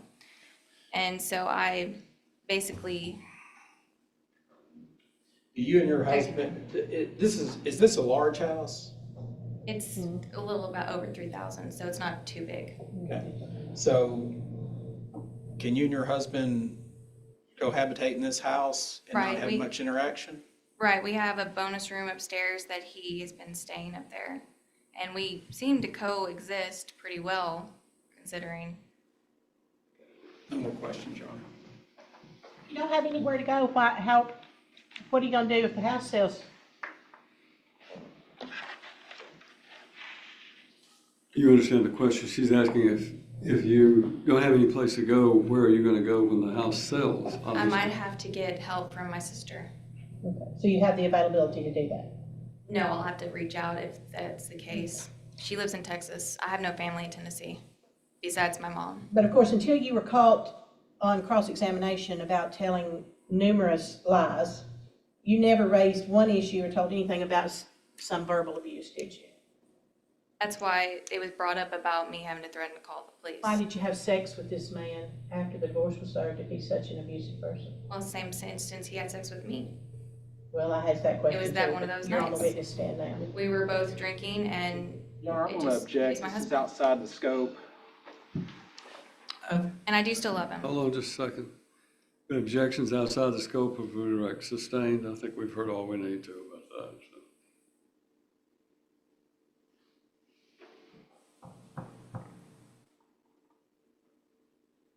But you also told, you didn't tell him about your paramour because you wanted to try to save your marriage. That's what you just testified to. That's all. Thank you. You may step down.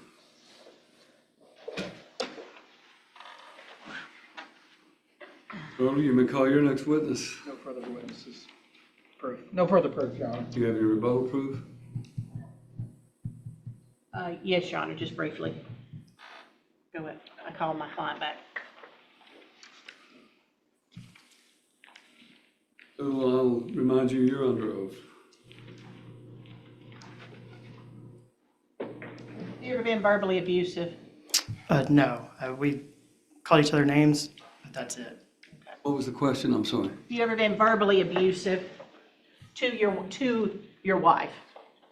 We've called each other names. What she said about being out of the house, I did say that. Just because I thought that's what's gonna happen. Okay. That's all. Thank you. So do you have any questions? Your Honor, may I have just a moment?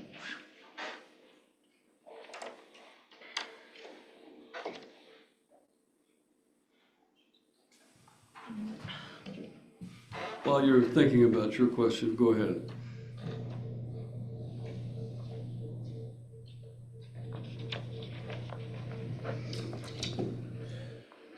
So, Mr. Tootle, have you ever called your wife any derogatory names I have. or children?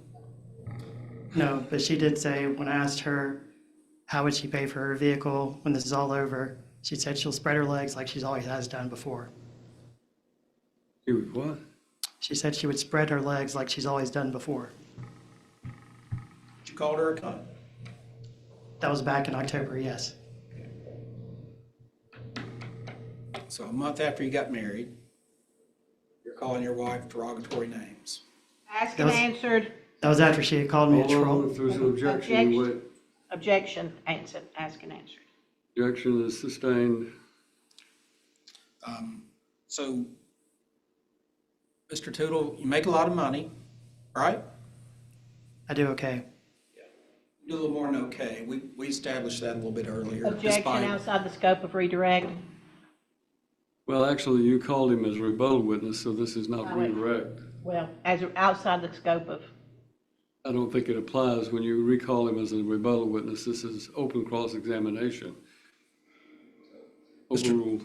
Tootle, as much as you want to avoid truthfully testifying as to what your income is, you make a lot more money than your wife. I right? can answer that. So the 14,000 that you have on there, it's because I took one paycheck and I doubled it.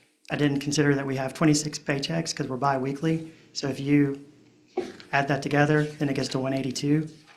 So that's why that was that way. When I was given that income sheet, I took one paycheck because I don't know what the taxes are, because I don't think of it in gross, I think of it in net. So that's why that number was 14,000. It's a rounding error. It doesn't include an $80,000 bonus. That's because this year I haven't gotten the bonus. You've gotten it for the past 10 years at least, is what you testified to, correct? I know, but I was told to put down guaranteed income. You're really trying to avoid this question, aren't you? I'm answering it truthfully. If I was guaranteed to get 80,000, I'd put it down. All right. You make a lot of money. Asked and answered. Your Honor, I'm just trying to get to my point that I was about to get to earlier. You've asked him that question now 3 times, sustained. Okay. You like to use the fact that you make a lot more money than your wife as a threat against her and her children, don't you? No. I pay for everything. Well, how's that a threat? You like That's to fact. threaten to make her homeless, don't you? No. I don't know, because I don't know her true financial situation. I figured her mom has property, they have a trailer, she has a place to go. But you've told her that you're gonna make sure that she's kicked out of that house. I didn't say I was gonna make sure of that. I said, you will probably be out of the house. I didn't say I'm gonna make sure. There's nothing within my power to do that. That's why we're in this court today. You threatened her that you and your 3 kids are gonna be out of this house. I did not say you and your 3 kids will be out of this house. I said, it'll be up to the judge. No more questions. That's all. You knew her for 7 years before you married her, right? I did. All right.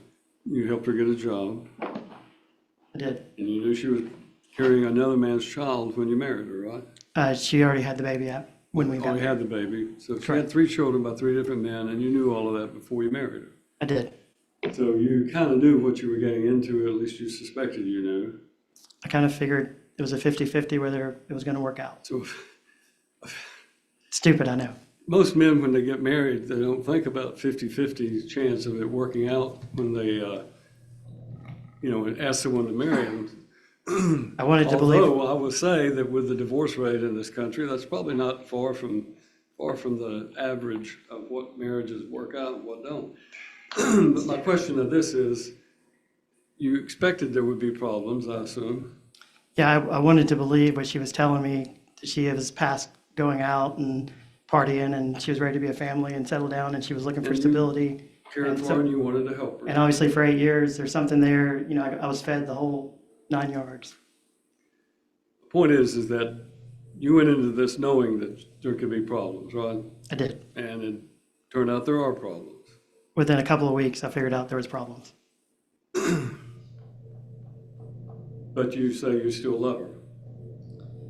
I do, but I don't think I have the same kind of love that I had before. It's more, I care about her. All right, that's all. Step down. Thank you. That's our proof, Your Honor.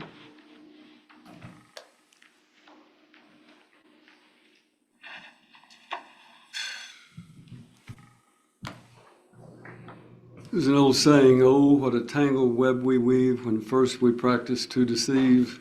Y'all have heard that before? It applies to everybody in this case. I think Mr. Tootle deceived himself when he thought that he was going to be able to marry this lady and fix her problems and that they would live happily ever after. Although he admits today he thought maybe he only had a 50-50 chance of success in doing so.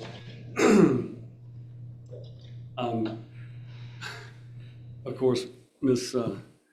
Balknecht has testified that, or at least there was testimony that, I don't think she testified about it, but there was testimony that she didn't realize that she didn't really love him until her therapist, I think it was, that told her she didn't really love him. And if she went out and had sex with 2 other men during the marriage, obviously that would be something that she didn't marry. She did love him. So this is a situation that is a temporary hearing that is designed to keep the parties in life and limb together until such time as if they can conclude this matter after discovery and after mediation takes place.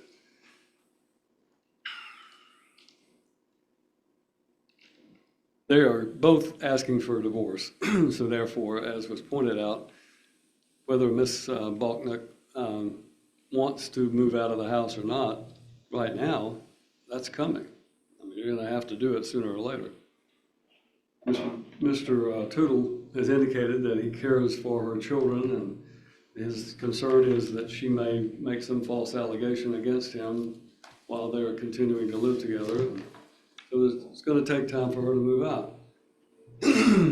The Dixon County school system concludes its school year on what, May 23rd, I think it is. Yes, sir. And it is this court's opinion that these parties will continue to cohabit in the marital residence until June 1st. At that point, Ms. Bachnick will vacate the property. Mr. Tootle will continue to have temporary possession of the marital residence. I make that statement because of the fact that it is apparent that Mrs. Bachnick cannot afford to pay the house payments, and therefore if he is forced to leave, he's going to still have to make the house payments. She has indicated that she wants to sell the house, which obviously indicates she would then have to leave. In the interim period that they reside together, she will pay all payments that she has on her income and expense statement. I have added, she's showing a shortage of her income and expenses, that she's negative $1,505.56. If you add back in the child support payments and her renewable income, then that comes to $5,978.46. So it's clearly more than her expenses are, even considering those expenses, which when I look at, no, and I don't mean this to be harsh, but I don't spend $489 on recreation and entertainment a month. Clothing and personal care, $400 a month. Folks, you're going through a divorce. You're going to have to tighten up a lot of these expenses that are otherwise you might do if you're living in a nice home and having two incomes that total over $200,000 a year. This is not going to be the case. Short-term marriages that go through divorce, the court's usually looking to put the parties back in the situation they were in prior to the marriage. It's just that simple. Short-term marriages of 6 months do not typically require or even justify the awarding of alimony or spousal support, absent some compelling circumstances. So I'm just saying these expenses that are here are going to have to be looked at. Her car payment of $1,034.27 is fixed. It's going to have to be paid. She's got cell phones for a 10-year-old, so be it. She'll have to pay for it. Her automobile insurance goes with her car. Her food and groceries of $1,200 a month. She's only going to be required to provide food and groceries for her and her children. He will have to provide food for himself. Laundry and cleaning doesn't seem to be particularly outrageous, but the $400 for clothing and personal care and $489 recreational entertainment may be an area that Ms. Bachnick has to kind of reduce. Mr. Tootle will be required to pay those expenses that are shown on his income and expense statement. Right now, he's paying the house mortgage. He wants to keep the house. The issue of any credit that he is to receive from making the payments on a temporary basis, any increase in the equity that might result from that will be reserved for the final hearing in this case. He's providing right now for the next 2 months at least a place for her and the children to reside until June 1st. And that, in my opinion, would justify that. I've taken away the $300 phone bill that she's now going to be required to pay, which means he'll have some small amount. But I also think he's got a greater amount than what's shown on here because there's some flexibility in his income. In any event, he'll pay the monthly mortgages on the house and all of those other bills that he has paid, with the exception of the Chevrolet Tahoe, which she is going to be required to pay. And with that being the case, I will put down this further order. These parties are both restrained and prohibited from involving law enforcement in any way, shape, form, or fashion against one another to gain an advantage in this divorce action, or to seek to have the other removed from the home. A violation of this order will be contempt of court. I'm just simply saying that. I'm not saying you would do that, but I'm saying there's been some allegation that you were going to call the police. There's some reason he might, but I'm simply saying you can't do that under this order. And as a result of that, if something happens and it turns out that somebody violates that order, they're looking at 10 days in jail for even doing that, making that type of report. If there is any indication of violence in the home, you must come to this court, file an application for an order of protection with the Chancery Court of Dixon County, Tennessee, so you will have that protection. And if you if you feel threatened or you have the right to apply to this court for an order of protection. They will present it to me personally for me to review, since I'm the one who's hearing this case, and I'll determine whether or not there is a need for an order of protection, and then probably would have to set a hearing even if I denied it. So both of these parties are restrained and prohibited from arguing, fussing, fighting, speaking negatively to each other, cursing each other, certain words that are just not acceptable. And you've uttered one of those in regards to your wife. Whether you agree with what kind of a life she's lived in the past or what kind of behavior she's exhibited, she is your wife. She deserves more respect just for that fact alone. And he deserves, being your husband, to have a little bit more respect than what you've shown him. So treat each other with respect in this time you live together. Either of you has the right to vacate the home upon your decision to do so. You can move out and let her have the house pending that. She can move out if she doesn't like living there with you. But you're going to cohabit it peacefully. There will be no fussing, fighting, cursing, or anything else. You'll reside in the upstairs bedroom. She'll reside downstairs. There will be no damage inflicted on this house by anyone associated with that. So both sides are prohibited from destroying, damaging, or whatever. You are prohibited from allowing your 10-year-old to drive the car, at least at this point. Just don't let him drive the car. Don't let him shoot holes in the wall with a bow and arrow or whatever it was that was there. Just be no damage to the residents. Absent an agreement otherwise, I'm going to order that there be an appraisal conducted on the value of this house to determine, I know that wasn't necessarily requested, but it goes with the question of selling. Let's find out what the house is worth. It may be worth considerably more, in which case you may have a lot of equity that you may be entitled to. It may be lost in the downturn of the economic market that real estate has suffered recently. It may be worth less. So as a result of that, we're going to order that the parties agree upon, unless you have some, Chris Chatham. I was just about to utter those words. Chris Chatham would be the person who usually does the appraisals in this area. Do you have any objection to that? Chris Chatham will be authorized to perform an evaluation of the house. And then the issue of we'll reserve the issue of selling the house. If there is substantial equity that Mrs. Bachnick would be entitled to, then it may be necessary to sell it. Mr. Tootle, you have exhausted all of your equity, but the court will reserve the issue of your contribution of separate monies and the determination of how any equity in the home is to be divided. So obviously, if there's no equity above the separate contributions, then it may make sense to award it to him, and he's simply eats whatever the loss is of his equity.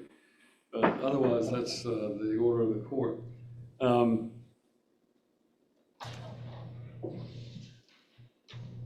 Mrs. Bachnick's mother is going to continue to reside there to help her with the children. I don't want any questions raised about that. You seem to like her and get along with her. If you two will treat each other with kindness and be sociable and civil to one another, then you can coexist until the time for this to be resolved. And hopefully by the end of May and the first part of June, you all will have been able to determine some of these issues, and maybe you can resolve this and go separately and start your life over again. Seems like that's probably where both of you are headed. So sometimes the fantasy we have about how great things are going to be just doesn't work out. And that's, I think, where we are right now. So I think both of you are looking to gain something out of this situation, and unfortunately, it's not going to work out for you, so we're going to end your divorce. I noticed that it's been pending now for less than 90 days, but it's been pending more than that. So you two talk about whether or not you want to go ahead and finalize the divorce itself. So if you want to talk to your client, if she wants to go ahead and be divorced, I can pronounce the magic words today and grant you a divorce. If you want to think about it, then do so, and you can let me know.